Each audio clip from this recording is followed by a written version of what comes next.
দেখে নবীর রওয়াজাত আল্লাহুম্মা সাল্লি আলা সাইয়্যিদিনা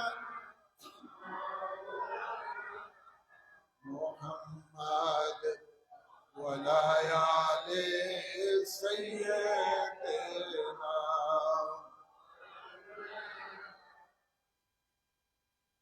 بلغ العلا بكماله كشف الدجى بجماله حسنت جميع خصاله صلوا عليه وآله উপস্থিত সম্মানিত মুসল্লিয়ানে কেরাম,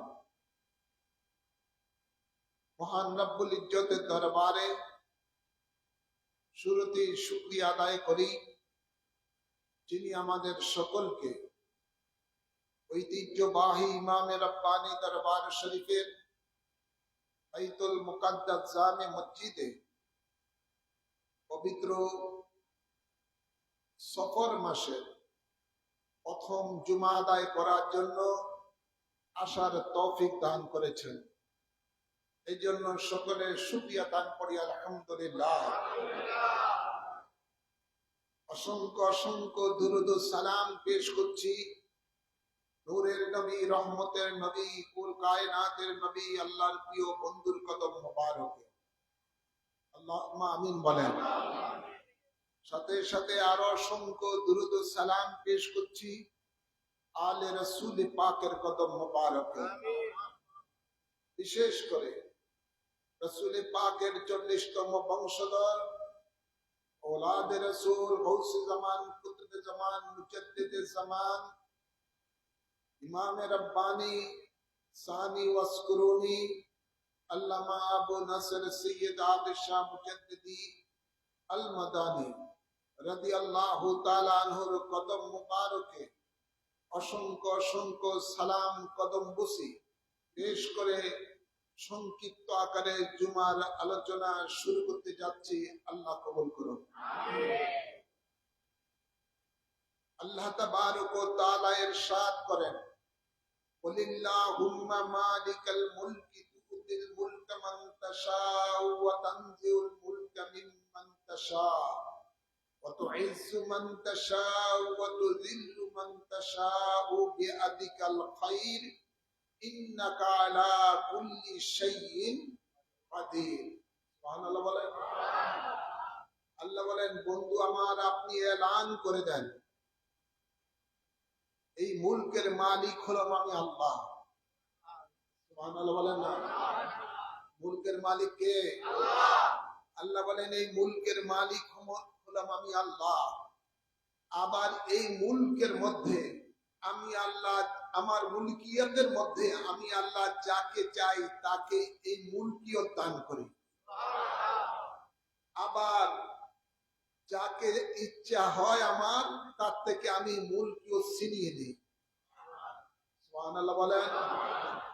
এবং আল্লাহ বলেন, ওয়া তুইজ্জু মান তাশাউ ওয়া তুযিল্লু মান তাশাউ বিয়াদিকাল খায়র। আল্লাহ যাকে ইচ্ছা তাকে ইজ্জত দান করেন এবং যাকে ইচ্ছা আল্লাহ বেজ্জতি করেন। এটা একমাত্র আল্লাহর কুদরতি হাতে রয়েছে। সুবহানাল্লাহ বলেন না? এই শক্তি কার কাছে? জনগণের কাছে? বলো না, কার কাছে? এটা হলো আল্লাহর কাছে। হ্যাঁ আমার বাবার আমার, আল্লাহ বলেন, ইন্নাকা আলা কুল্লি শাইইন কাদির। আল্লাহ সমস্ত কিছুর উপরে ক্ষমতাবান। সুবহানাল্লাহ বলেন না? আল্লাহ সর্বশক্তিমান। আমরা বলি কি বলি না? আল্লাহ সর্বশক্তিমান। আজকে এই আয়াতের বাস্তব রূপ আমরা এই এক সপ্তাহের মধ্যে দেখতে পাচ্ছি বাংলাদেশের মধ্যে। কি বলেন? যারা দীর্ঘ বছর ধরে ক্ষমতার অত্যন্ত দাপট ছিল, লোকেরা বলেছিলেন, তারা বলেছিলেন 2040 সাল পরে আরো কিছু আছে কিনা, এই ধরনের অনেক কিছু তারা প্যাকেজ ঘোষণা দিয়েছেন, অনেক কিছু হয়েছে, অনেক দাম্ভিক্য ছিল, ছিল কি ছিল না? সব কিছু নিমিষেই শেষ করে দিয়েছেন মহান রাব্বুল আলামিন। আবার এই সরকারের আগে বিএনপি সরকার যখন ক্ষমতায় ছিল, জাতীয় সরকার, ওরাও বলেছিলেন যখন ক্ষমতায় ছিল যে তারা 40 বছরের আগে আর ক্ষমতায় থাকতে নামতেছে না। তাদের মুখে হতো শুধু, কিন্তু দেখা যায় কয়েক বছর পরে আবার তাদের পতন হয়ে গেছে। তো বোঝা যায় ক্ষমতা মানুষের কাছে নয়, ক্ষমতা আল্লাহর কাছে। কার কাছে? ক্ষমতা একমাত্র আল্লাহর কাছে। আল্লাহ বলেন, আমি যাকে ইচ্ছা তাকে ক্ষমতা দেই, আবার যাকে ইচ্ছা তার থেকে আমি ক্ষমতা ছিনিয়ে নেই। এগুলো দুনিয়াতে যে ছাত্র জনতার আন্দোলন, এটা হলো একটা ওসিলা। এটা কি? এটা হলো একটা ওসিলা। আল্লাহ এদের দ্বারা এই দুনিয়াতে যা কিছু করেন, ডাইরেক্ট করেন না, ইনডাইরেক্ট করেন, মানুষের দ্বারা ওসিলার একটা মাধ্যমের দ্বারা আল্লাহ করে থাকেন। একটা মাধ্যমের দ্বারা আল্লাহ করে থাকেন। না হয় মানুষের হৃদয়ের মধ্যে, ছাত্র জনতার মধ্যে, মানুষের মধ্যে, হৃদয়ের মধ্যে সরকারের বিরুদ্ধে একটা ক্ষোভ, এই ক্ষোভটা মনের মধ্যে সৃষ্টি করেছে কে? ক্ষোভটা সৃষ্টি করেছেন আল্লাহ। আবার যারা ক্ষমতায় ছিলেন তাদের মধ্যে ভয় ঢুকিয়ে দিয়েছেন কে? ভয়ও ঢুকিয়ে দিয়েছেন ক্ষমতাদার। ইন্নাকা আলা কুল্লি শাইইন কাদির। সুবহানাল্লাহ বলেন না? এর আমার বাবার আমার, আমি শুধু এটুকুই বলতে চাই, এই মুলকের মালিক হলেন আল্লাহ। আল্লাহ বলেন, ইনিল হুকমু ইল্লা লিল্লাহ। এই মুলকের মালিক আমি, আবার এই মুলকের মধ্যে রাজত্ব চলবে আমি আল্লাহ। রাজত্ব কার চলবে? আল্লাহর চলবে। হ্যাঁ আমার, যখন মানুষ আল্লাহর দেওয়া নিয়ামতকে ভুলে যায়, নিজের মধ্যে যখন দাম্ভিক্য এসে যায়, অহংকার এসে যায়, তখন আল্লাহ তাবারক ওয়া তাআলা তার উপরে নারাজ হয়ে যায়। কি হয়ে যায়? নারাজ হয়ে যায়। আমি অনেকের কাছে শুনেছি যে বর্তমান যে শেখ হাসিনার সরকার যে ছিল, ওদেরকে কেউ নামাতে পারবে না, এদের সাথে ভারত আছে, এই কোনো সময় ভারত আইসা সাহায্য করবে, কিন্তু আল্লাহ তাবারক ওয়া তাআলা যাকে ইচ্ছা তাকে ইজ্জত দেন, যাকে ইচ্ছা তার থেকে ইজ্জত ছিনিয়ে নেন। ভারত কেন, সারা পৃথিবীর মানুষও যদি তার কাছে পাশে দাঁড়ায়, আর আল্লাহ যদি চায় তার থেকে মিল্কিও ছিনিয়ে নিতে, কোন শক্তি নাই, কোন পরাশক্তি নাই সেটাকে বাধা দেওয়ার জন্য। আল্লাহ শক্তির সামনে কোন শক্তি আছে? কোন শক্তি আছে? আপনারা যদি নিশ্চয়ই গত জুমায় আমার কথা শুনেছেন, যখন এই সরকার ক্ষমতায় ছিল, বিগত সরকার ক্ষমতায় ছিল, তখনই আপনারা আমার মুখে শুনেছেন আমি খুব কড়া ভাবে, ব্যর্থহীন ভাবে অন্যায়ের বিরুদ্ধে কথা বলেছি, যে এদেশের মধ্যে যে দুর্নীতি হচ্ছে, হাজার হাজার কোটি টাকা দেশের থেকে পাচার হয়ে যাচ্ছে, বাংলাদেশের মধ্যে আজকে একটা সন্তান জন্ম নিলে তার ঘাড়ের মধ্যে আপনার 1.5 লক্ষ কি 2 লক্ষ টাকার মতো ঋণ তার মধ্যে অটোমেটিক চেপে যাবে। কথা বলছেন না? আমরা যারা এখানে বসা আছি প্রত্যেকে আমরা কমপক্ষে 1 থেকে 2 লক্ষ টাকা ঋণে আছি। এদেশের জনগণ ঋণে আছে। আমি বহুবার বলেছিলাম, বহুবার এর প্রতিবাদ করেছি, গত নির্বাচনে যখন দাঁড়িয়েছি, প্রত্যেকটা নির্বাচনী জনসভায়, উঠান বৈঠকে, বিভিন্ন পথসভায় আমি এই দুর্নীতির বিরুদ্ধে কথা বলেছি, ঠিক না বাড়ি জোরে বলেন। আমি দুর্নীতির বিরুদ্ধে কথা বলেছি। আমি ইনশাআল্লাহ কাউকে ভয় করি না, ভয় করি একমাত্র আল্লাহকে। ক্ষমতায় থাকুক যেই থাকুক না কেন, অন্যায় করলে অন্যায়ের বিরুদ্ধে কথা বলা, এটাই হলো ঈমানদারের ঈমানি দায়িত্ব। আল্লাহর হাবিবের ইরশাদ করেন, গত জুমায় আপনাদেরকে খুতবার সময় আমি একটি হাদিস পড়ে শুনিয়েছি। আল্লাহর নবী ইরশাদ করেন, আফজালুল জিহাদে কালিমাতুল হকের কা সুলতানিনা আজ্জা, রাওয়াহুল বুখারী। সুবহানাল্লাহ বলেন না। আল্লাহর নবী বলেন, সবচেয়ে বড় জিহাদ হলো জালিম শাসকের বিরুদ্ধে কথা বলা। জালিম শাসকের বিরুদ্ধে কথা বলা। আমি কথা বলেছি গত নির্বাচনে। আমি 2024 সালে যে নির্বাচনটা হলো, সংসদ নির্বাচনে, আমি প্রত্যেকটা মিটিং এর মধ্যে এই অন্যায়ের বিরুদ্ধে কথা বলেছি, লুটপাটের বিরুদ্ধে কথা বলেছি, দেশের সম্পদের যে লুটপাট হচ্ছে তার বিরুদ্ধে কথা বলেছি।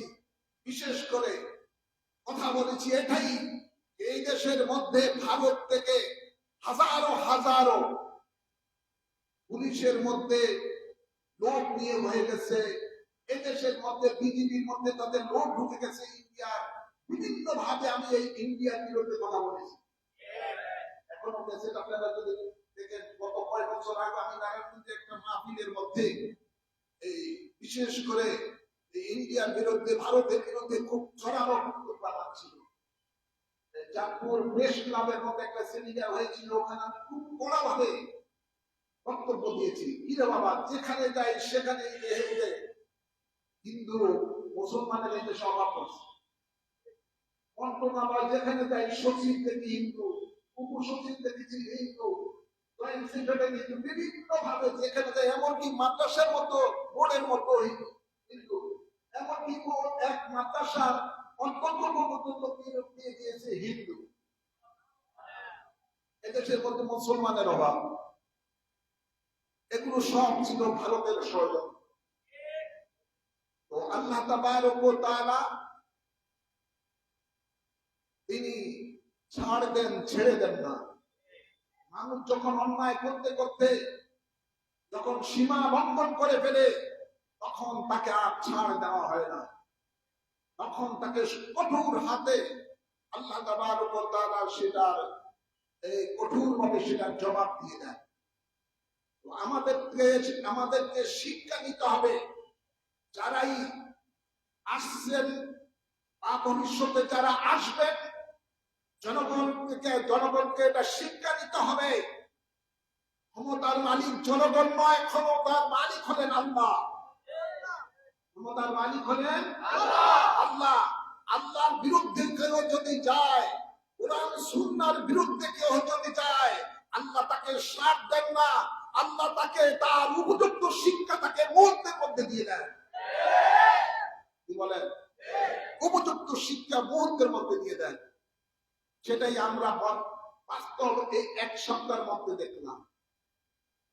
বিশেষ করে আজকে আরেকটি জিনিস আমি দেখতে চাই, দেখি এটাই যে বাংলাদেশের মধ্যে যেগুলো জঙ্গি, ইসলামের নামে জঙ্গিবাদের সৃষ্টি করছে, সন্ত্রাসবাদের সৃষ্টি যারা করছে, এই সমস্ত হায়েনারা সুযোগ বুঝে প্রশাসনের মেরুদণ্ড ভেঙে দিয়েছিল। এই গত এক সপ্তাহ ধরে এখনো পর্যন্ত পুলিশ প্রশাসন থানায় আসে নাই। বিভিন্ন কারণে, যাই হোক, প্রশাসন ভেঙে যাওয়ার কারণে, শৃঙ্খলা না থাকার কারণে প্রশাসনের মধ্যে আজকে দেখা যায় বিভিন্ন জায়গায় সেই জঙ্গিবাদীরা মাথা চাড়া দিয়ে উঠেছে। যেমনি ভাবে তারা বিগত কয়েক বছর পূর্বে আমরা দেখেছি, ওরা শাহজালাল রহমতুল্লাহ মাজারের মধ্যে বোমা মেরেছে, বিভিন্ন মাজারের মধ্যে বোমা মেরেছে। শাহজালাল মুজাদ্দিদ ইয়ামানির গজার মাছগুলো, পুকুরের গজার মাছগুলো বিষ প্রয়োগ করে মেরে দিয়েছিল।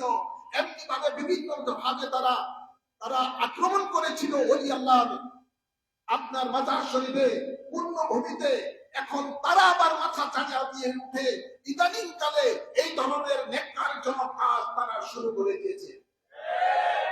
গতকাল আমি একটা ভিডিও বার্তা ফেসবুকে ছেড়ে দিয়েছি যে বর্তমান এই সরকারকে যারা দায়িত্বে আছেন, অস্থায়ী সরকার যারা দায়িত্বে আছেন, আমি ওনাদের কাছে এবং প্রশাসনের কাছে জোর দাবি জানিয়েছি এদেরকে কঠোর হস্তে দমন করার জন্য।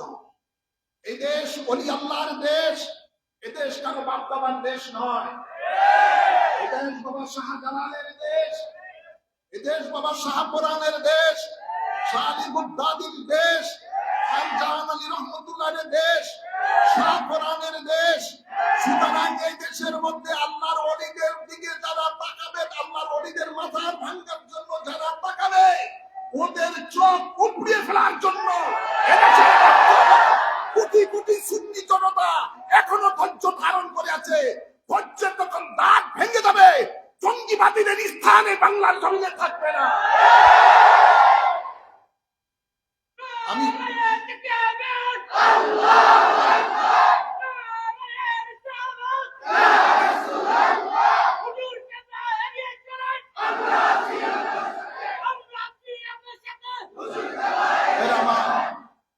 আমি ইতিপূর্বে সকল বাংলাদেশের যত আধ্যাত্মিক জগতের যখন পীর মাশায়েখ রয়েছেন, যারা সজ্জাদশীল রয়েছেন, সুফিবাদের যারা বিশ্বাসী রয়েছেন, আমি ওনাদের সকলকে এক প্ল্যাটফর্মে আসার জন্য উদাত্ত আহ্বান করেছি।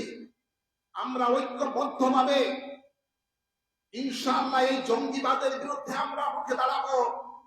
অচিরেই ইনশাআল্লাহ সুন্নিয়তের একটি বিশাল ঐক্যবদ্ধ প্ল্যাটফর্ম বাংলাদেশে সৃষ্টি হবে। তখন দেখবে সুন্নিয়তের শক্তি কত বড়। সুন্নিয়তের রাজে বাংলার জমিন ইনশাআল্লাহ কায়েম হবে, জঙ্গিবাদের রাজ কায়েম হবে ইনশাআল্লাহ। ওলি আল্লাহর রাজ ছিলেন, ওলি আল্লাহর মাজার আছে, থাকবে। যাদের পছন্দ হয় না তারা এদের দেশ থেকে চলে যাক, আমরা তাদেরকে বাধা দেব না। কিন্তু এই দেশ ওলি আল্লাহর দেশ, এদের অনুসারীরা এই দেশে রয়েছে। ইনশাআল্লাহ শতকরা প্রায় 80% এই দেশের মানুষেরা ওলি আল্লাহর ভক্ত। ইনশাআল্লাহ অচিরেই এর একটা জবাব বাংলাদেশের মধ্যে জনগণ দেখতে পাবে জঙ্গিবাদের বিরুদ্ধে। জঙ্গিবাদ, সন্ত্রাসবাদ, এটা ইসলাম পছন্দ করে না। ইসলাম কখনো জঙ্গিবাদ পছন্দ করে না। ইসলাম শান্তির ধর্ম, ইসলাম সহমর্মিতার ধর্ম, ইসলাম ভ্রাতৃত্ববোধের ধর্ম, ইসলাম দেশপ্রেমের ধর্ম, ইসলাম জাতি ধর্ম নির্বিশেষে সকলে সুন্দরভাবে সহাবস্থান করার ধর্ম।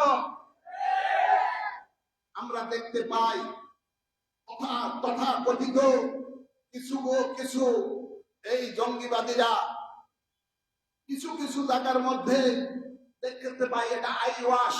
তারপরে দেখতে পাই পূজা আপনার বিভিন্ন মন্দির পাহারা দেয়।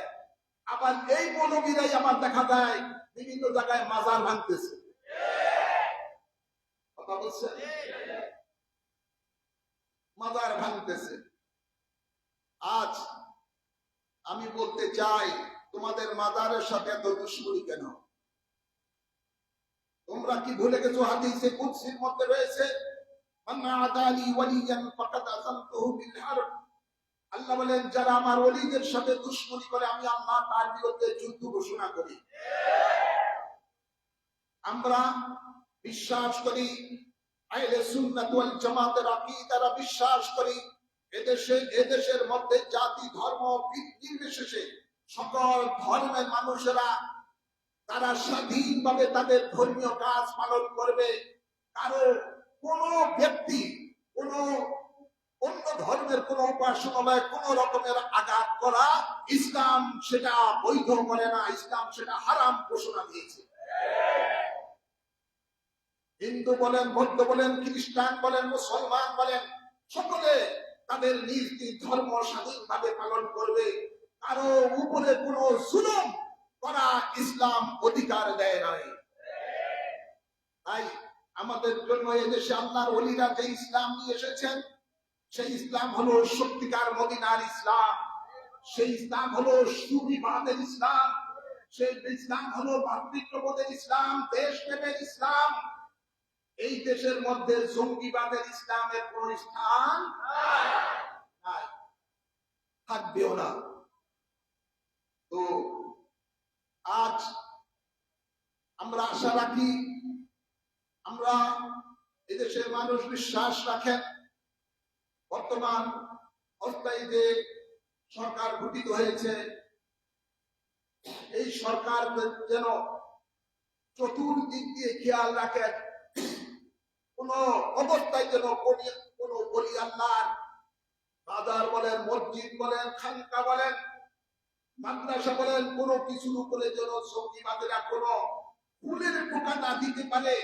সরকার বর্তমান যারা ক্ষমতায় আছেন তাদেরকে আমি জোর দাবি জানাচ্ছি, বাংলাদেশ আহলে সুন্নাত ওয়াল জামাতের পক্ষ থেকে, ইসলামিক ফ্রন্ট বাংলাদেশের পক্ষ থেকে আমি জোর দাবি জানাচ্ছি, তারা যেন এই ব্যাপারে গভীর দৃষ্টি দেন এবং কঠোর হস্তে জঙ্গিবাদীদেরকে যেন দমন করেন, আইনের আওতায় আনেন।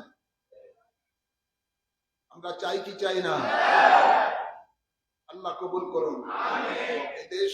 এদেশের মধ্যে আল্লাহ শান্তি দান করুন, আমিন বলেন।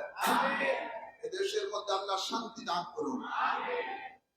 তো ইদানিং কালে গতকালও আমরা দেখেছি এই হাজীগঞ্জ শহরের আশেপাশে বেশ কিছু জায়গার মধ্যে রাত্রেবেলা ডাকাতিরা ডাকাতি করতেছে, কথা বলছেন না? ডাকাতিরা ডাকাতি করতেছে, বাংলাদেশ সহ বিভিন্ন জায়গায় ওই ধরনের অঘটনা ঘটতেছে। এদেরকেও সকল জনগণ ঐক্যবদ্ধ ভাবে এদেরকে রুখতে হবে। এরা সংখ্যায় অত্যন্ত কম, দেশকে অস্থিতিশীল করার জন্য এরা আজকে এই ষড়যন্ত্র করতেছে, তাদেরকেও আপনাদের রুখে দাঁড়াতে হবে। তারা কোনো ব্যক্তি যেন দেশের সম্পদ, জনগণের সম্পদ যেন নষ্ট না করতে পারে, সেদিকে সকলকে সজাগ দৃষ্টি রাখতে হবে। ঐক্যবদ্ধ ভাবে যখন আমরা থাকবো, এরা ওই দুষ্টরা দুষ্টামি করার সুযোগ পাবে না। আল্লাহ বলেন, ওয়াতাসিমু বিহাবলিল্লাহি জামিআন ওয়া লা তাফাররাকু, তোমরা ঐক্যবদ্ধ ভাবে আমার রুজুকে আঁকড়ে ধরো, তোমরা বিচ্ছিন্ন হইও না। ইনশাআল্লাহ আমরা যখন ঐক্যবদ্ধ হব, থাকবো, কোন অপশক্তি আমাদের দেশের পুরো ক্ষতি করতে পারবে না। ঠিক না বেটি? ইনশাআল্লাহ বলেন না? এরা কোনো ক্ষতি করতে পারবে না। আল্লাহ বলেন, ওয়ালা তাহিনু ওয়ালা তাহসানু ওয়া আনতুমুল আলাউনা ইন কুনতুম মুমিনিন, তোমরা ভয় পেও না, চিন্তিত হইও না, যদি তুমি মুমিন হয়ে থাকো। যদি তুমি মুমিন হয়ে থাকো, ভয় পেও না, চিন্তিত হইও না, আল্লাহ তাদের সাথে আছে। আছেন না নাই? আল্লাহর সাথে, তাদের সাথে আছেন ইনশাআল্লাহ। সুন্নিয়ত আছে, সুন্নিয়ত থাকবে। সুন্নিয়ত ছিল, সুন্নিয়ত আছে, সুন্নিয়ত থাকবে। ওলি আল্লাহ ছিল, ওলি আল্লাহ আছে, ওলি আল্লাহ মাজার ছিল, মাজার আছে, মাজার থাকবে।